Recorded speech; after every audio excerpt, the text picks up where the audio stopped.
আজকে আমরা পড়ব পৃথিবীর সৃষ্টি সংক্রান্ত তথ্য, অর্থাৎ সোলার সিস্টেম কিভাবে তৈরি হয়েছে তা এই তথ্য আমরা জানব।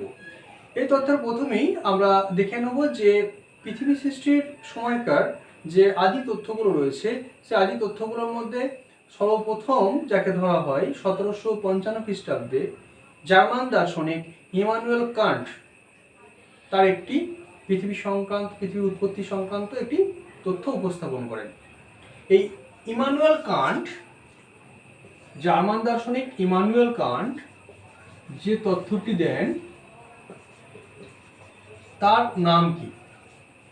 তার নাম হচ্ছে গ্যাসিয়াস মাস হাইপোথিসিস। কি বললাম? গ্যাসিয়াস মাস হাইপোথিসিস।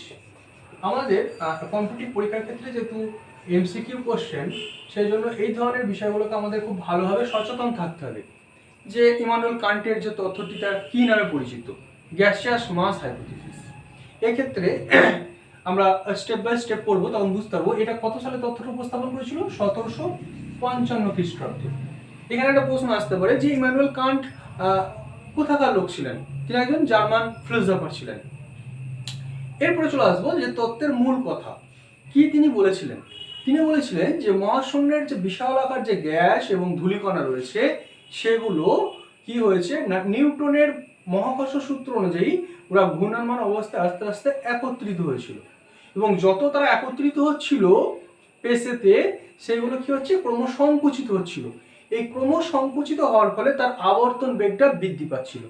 এই যে বিষয়টা ক্রমসংকোচনের সাথে সাথে আবর্তন বেগ কেন বৃদ্ধি পাচ্ছে, এই বিষয়টা এটাও একটা তথ্য এই ইমানুয়েল কান্টের তথ্য থেকে পাওয়া যায়। সেটা হচ্ছে অ্যাঙ্গুলার মোমেন্টাম, কৌণিক ভরবেগ।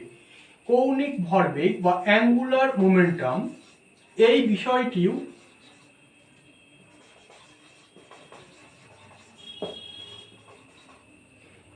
ইমানুয়েল কান্টের তথ্য থেকে আমরা পাই। তাহলে কি বললাম যে ইমানুয়েল কান্ট বলেছিলেন পৃথিবীর যে ধূলিকণাগুলো রয়েছে, মহাকাশের যে ধূলিকণা এবং গ্যাসীয় বস্তুগুলো রয়েছিল সেগুলো এক জায়গায় আবর্তিত হয়ে একটা অবস্থান নিয়েছিল। সেই অবস্থানটাকে আমরা বলি প্রাইমোর্ডিয়াল মাস। প্রাইমোর্ডিয়াল মাস, এটাও পরীক্ষা আসতে পারে যে এটাকে কি বলা হয়। গ্যাস এবং ধূলিকণার যে অবস্থাটা, কঠিন অবস্থাটা, সেটা কি নামে পরিচিত? সেটা উত্তপ্ত গ্যাসীয় পিণ্ড ছিল, অবশ্যই আগুনের মতো উত্তপ্ত গ্যাসীয়, এবং সেগুলো ক্রমাগত ঘূর্ণয়মান অবস্থায় ছিল ধূলিকণাগুলো। সেই ধূলিকণা পিণ্ডটার নাম ছিল প্রাইমোর্ডিয়াল মাস। এই প্রাইমোর্ডিয়াল মাস এটাই যখন ঘুরতে ঘুরতে আরো ক্রমসংকুচিত হচ্ছিল, সেখান থেকে কি হয়েছে না, তার আবর্তন বেগটাও বৃদ্ধি পেয়েছে। এই আবর্তন বেগ বৃদ্ধি পাওয়ার বিষয়টা সংকোচনের সাথে সাথে, ক্রমসংকোচনের সাথে সাথে যে সূত্রের উপর নির্ভর করে সেটা হচ্ছে অ্যাঙ্গুলার মোমেন্টাম। অর্থাৎ আমরা কি দেখলাম, ইমানুয়েল কান্টের তত্ত্বের ক্ষেত্রে আমরা অ্যাঙ্গুলার মোমেন্টাম পেলাম, প্রাইমোর্ডিয়াল মাস পেলাম, আর তার তত্ত্বটার নাম কি পেলাম? গ্যাসিয়াস মাস হাইপোথিসিস। কত সালে আবিষ্কার করেছিলেন তত্ত্বটি? 1755 খ্রিস্টাব্দে তিনি তত্ত্বটি উপস্থাপন করেছিলেন। এই ক্ষেত্রে বলা হচ্ছে যে এই ধূলিকণা পিণ্ড ঘুরতে ঘুরতে কিনা আরো যখন একত্রিত হয় তখন সেগুলোর মধ্যে ভাঙনের সৃষ্টি হয়, এবং সেখান থেকেই বিভিন্ন ধরনের কণা ছিটকে ছিটকে গেছে, যেগুলো থেকে বিভিন্ন গ্রহের সৃষ্টি হয়েছে। আমাদের যে 9টা গ্রহ, আরো ভবিষ্যতে অনেকগুলো আমরা আবিষ্কার করেছি, সেই সমস্ত গ্রহ এইখান থেকেই সৃষ্টি হয়েছে। এবং মূল যে উপাদানটা পড়েছিল সেই মূল উপাদানটাকে আমরা বলছি সূর্য, এবং তার আশপাশের যেগুলো ফের এই যে খণ্ডগুলো বেরিয়েছে সেই খণ্ড থেকে আবার যে যে ছোট ছোট খণ্ডগুলো বেরিয়েছে সেখান থেকে তৈরি হয়েছে বিভিন্ন উপগ্রহের তত্ত্ব। এবার এর অনেক ডিম মেরিটস আছে। সেই ডিম মেরিটসগুলো আবর্তনের ক্ষেত্রে আমরা পাই যে সবাই পশ্চিম থেকে পূর্ব আবর্তন করছে, কোনো কোনো গ্রহ পূর্ব থেকে পশ্চিম আবর্তন করছে। এটা কি করে পসিবল? হ্যাঁ, উত্তর থেকে দক্ষিণ আবর্তন করছে, এটা কি করে পসিবল? এই সূত্র অনুযায়ী সেটা হয় না। যেহেতু একত্রে তারা অবস্থান করছে, একত্রে তারা ঘূর্ণয়মান অবস্থায় ছিল, তারা একটা ছিটকে গেল, হ্যাঁ, সেও সেই রকমভাবেই তার ঘূর্ণয়নটা হওয়ার কথা ছিল, কিন্তু সেটা বিপরীত ক্রমে কেন হলো, এই নিয়ে এর ডিমেরিটস আছে। যাই হোক, আমাদের কাছে মূল যেটা বিষয় ইমানুয়েল কান্টের তত্ত্বের ক্ষেত্রে যেটা মূল জানতে হবে সেটা হচ্ছে তার তত্ত্বের নাম কি। তার তত্ত্বের নাম হচ্ছে গ্যাসিয়াস মাস হাইপোথিসিস। কত সালে আবিষ্কার হয়েছিল?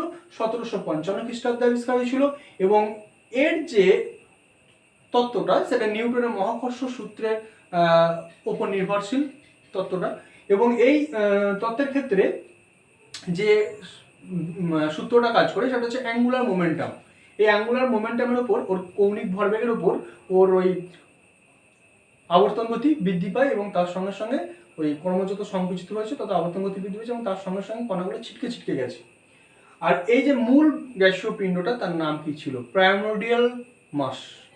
এটা হচ্ছে আমাদের কান্টের তত্ত্বের ক্ষেত্রে মূল বিষয়, এটা আমাদেরকে মনে রাখতে হবে। এরপরে আমরা যেটা পড়বো সেটা হচ্ছে যে নেবুলার হাইপোথিসিস। এই নেবুলার হাইপোথিসিস কি আবিষ্কার করেছিল? নেবুলার হাইপোথিসিস উপস্থাপন করেছিল লাপ্লেস।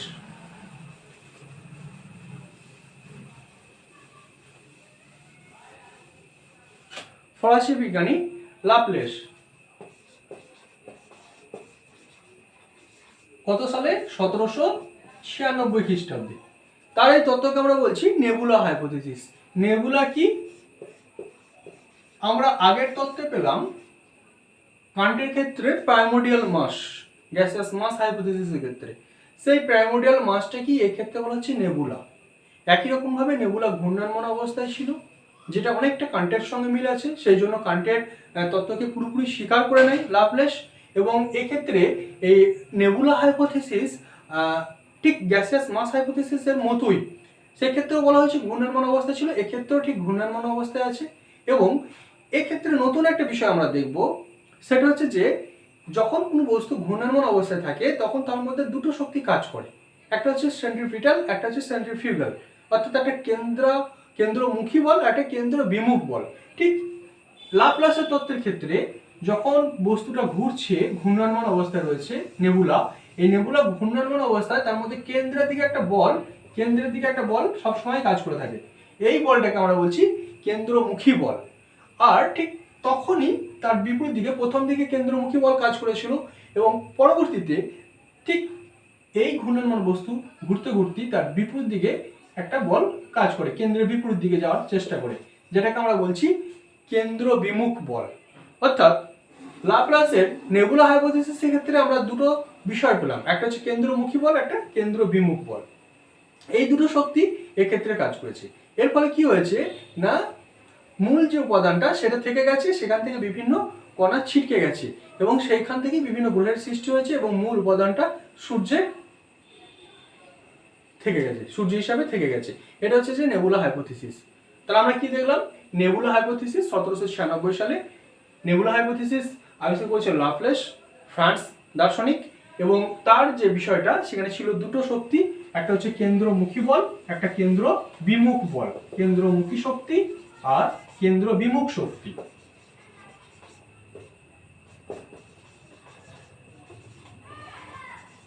এই দুই শক্তি নেবুলা হাইপোথিসিসের ক্ষেত্রে লক্ষ্য করা যায়। এটা হচ্ছে একদম বেসিক। এর উপর ভিত্তি করে পরবর্তীতে অনেক তত্ত্ব বেরিয়ে হয়েছে এবং সর্বশেষ তত্ত্ব আমরা জানি বিগ ব্যাং তত্ত্ব, যেগুলো আমরা আগামী ক্লাসে আমরা দেখে নেব সেগুলো কি আছে। আজকের ক্লাস এই পর্যন্তই। পরবর্তী ক্লাসে আমরা পরের যে তত্ত্বগুলো রয়েছে পৃথিবী সৃষ্টির ক্ষেত্রে সেগুলো জেনে নেব।